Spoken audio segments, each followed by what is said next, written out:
친구들, 이번 주는 비가 많이 왔습니다. 비가 온 후 많이 추워진다고 하니 따뜻하게 옷을 입고 다니면 좋을 것 같습니다. 오늘도 왕들의 이야기를 통해 말씀을 함께 나누는 시간을 갖겠습니다. 오늘 말씀은 역대하 14장 1절에서 6절 말씀입니다. 우리 하나님의 말씀을 한 목소리로 함께 읽겠습니다. 아비야가 죽어 다윗성에 묻혔습니다. 아비야의 아들 아사가 그의 뒤를 이어 왕이 되었습니다. 아사의 시대에 10년 동안 그 땅에 평화가 있었습니다. 아사는 여호와께서 보시기에 올바른 일을 했습니다.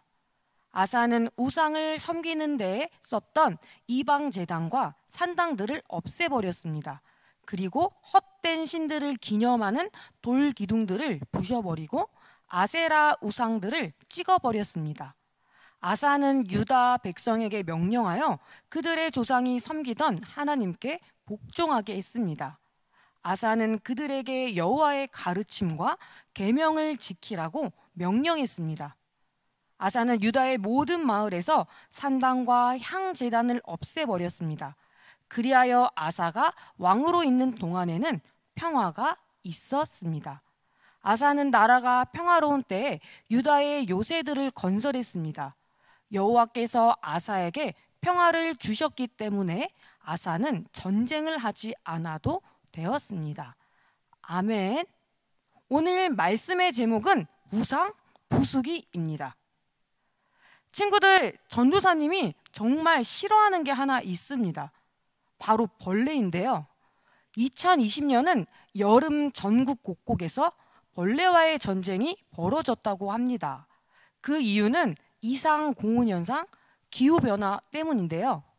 인체에 해를 입히진 않지만 냄새가 고약해 벌레계의 스컹크라 불리는 이 노래기 때문에 피해를 호소하는 지역이 많았다고 해요.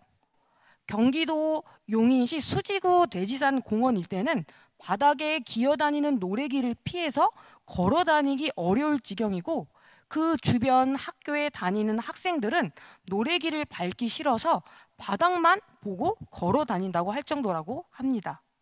그리고 매미나방이 지난해 수천 마리가 때로 번식을 했대요.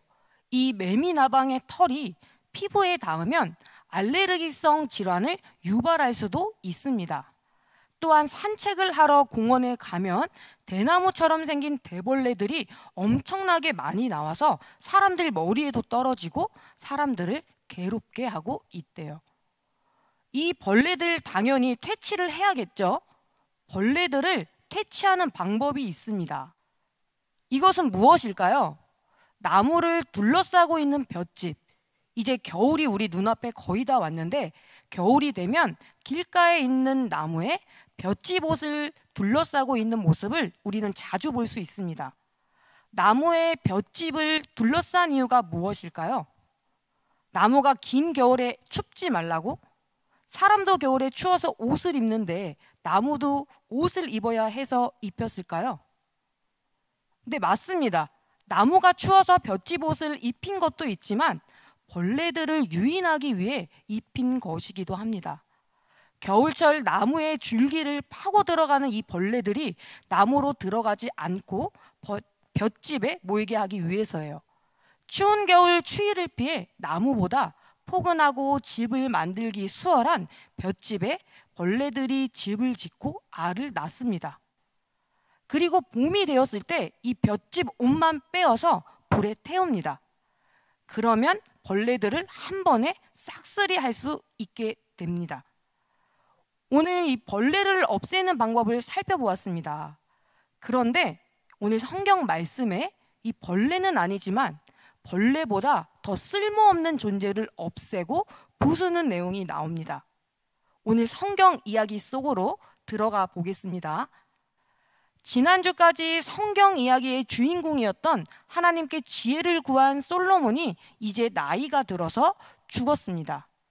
그리고 그 다음에 이스라엘이 우리나라처럼 남과 북으로 갈라집니다. 이 갈라진 이스라엘은 북쪽 이스라엘은 북이스라엘, 남쪽 이스라엘은 남유다로 불러요. 북이스라엘은 여로보암이라는 왕이, 남유다는 솔로몬의 아들인 르호보암이 왕이 됩니다. 남쪽 이스라엘, 이 남유다는 이집트의 공격을 받게 되는데요.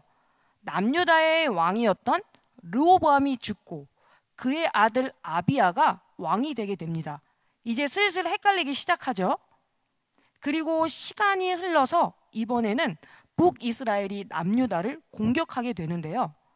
전쟁이 끝나고 아비야는 죽게 되고 그의 아들 아사가 남유다의 왕이 됩니다. 우리가 함께 읽은 성경 이야기가 바로 여기서 시작돼요.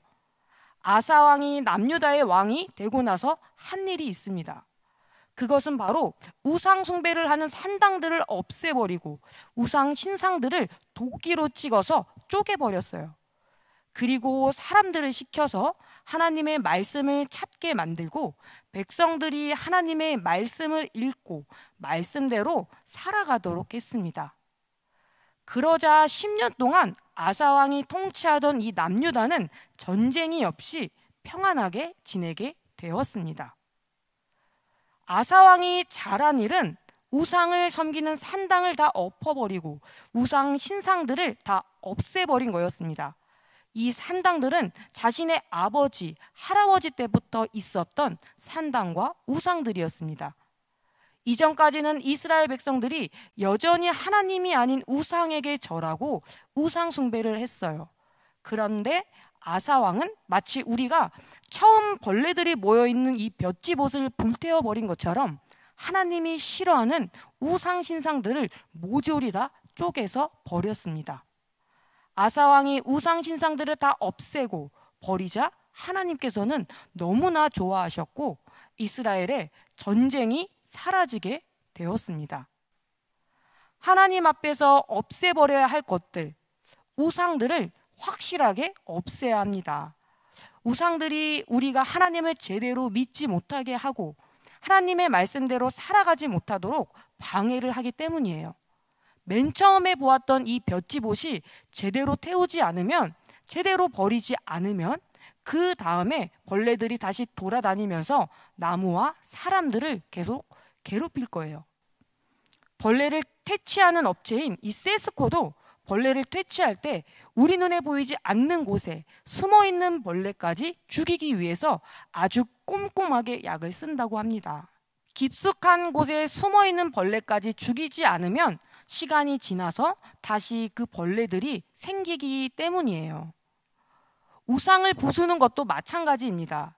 우리 주위에 있는 우상들, 하나님보다 소중하고 하나님보다 중요하다고 생각되는 모든 것을 철저하게 모조리 버려야 합니다. 우상을 없앤 깨끗해진 우리 안에 채워야 할 것들이 있는데요. 그것은 바로 하나님의 말씀입니다. 하나님의 말씀을 우리의 생각과 마음에 담고 그 말씀대로 살아가야 해요. 우리 안에 하나님의 말씀으로 살아갈 때 사탄은 우리를 공격할 수 없게 됩니다. 우리 안에 자리 잡았던 우상을 철저히 부수고 없애고 그 자리에 하나님의 말씀을 채워놓고 하나님의 말씀으로 살아갈 때 우리는 평안한 삶을 살 수 있게 됩니다. 말씀을 정리하겠습니다. 우리 안에 하나님보다 더 소중하게 생각하는 것들이 분명히 있을 거예요. 공부, 게임, 핸드폰, 친구, 연예인, 외모, 돈, 명예. 하나님을 내가 섬기는 데 있어서 이러한 것들이 방해가 된다면 그것들은 없애야 하는 우상입니다.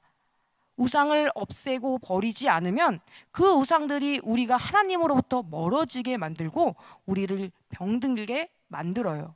그 우상들을 그대로 두면 점점 더 우상이 커지고 너무 커져버려서 없애기가 어려워지게 됩니다.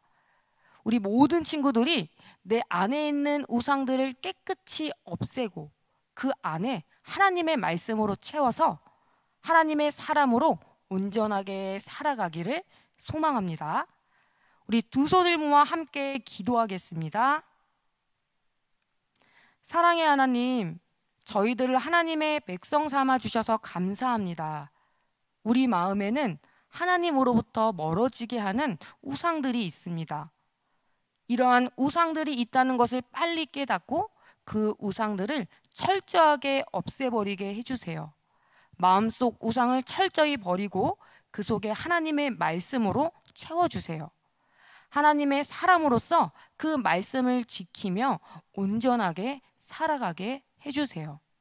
오늘도 하나님을 알게 하심에 감사드리며 예수님의 이름으로 기도드립니다. 아멘. 네, 친구들, 오랜만에 퀴즈 시간이 돌아왔습니다. 이 아사 왕에 이르기까지 남유다의 왕들을 순서대로 써서 전도사님에게 카톡이든 문자로 보내주면 선물을 보내주도록 하겠습니다. 전도사님의 핸드폰 번호는 010-3447-7780입니다. 많이 보내주세요. 이 역대하 말씀을 통해 우리가 알 수 있는 것은 하나님을 우선하기보다 사람이든 힘이든 다른 것을 의지하면서 하나님과 멀어진 왕의 모습을 발견합니다. 이런 것들은 우상이에요. 오늘 설교 말씀처럼 내 안에 우상을 모조리 부셔버리고 그 안에 하나님의 말씀으로만 채우는 친구들이 되기를 소망합니다. 우리 한 주도 건강하게 잘 지내고 다음 주에 또 만나요. 안녕.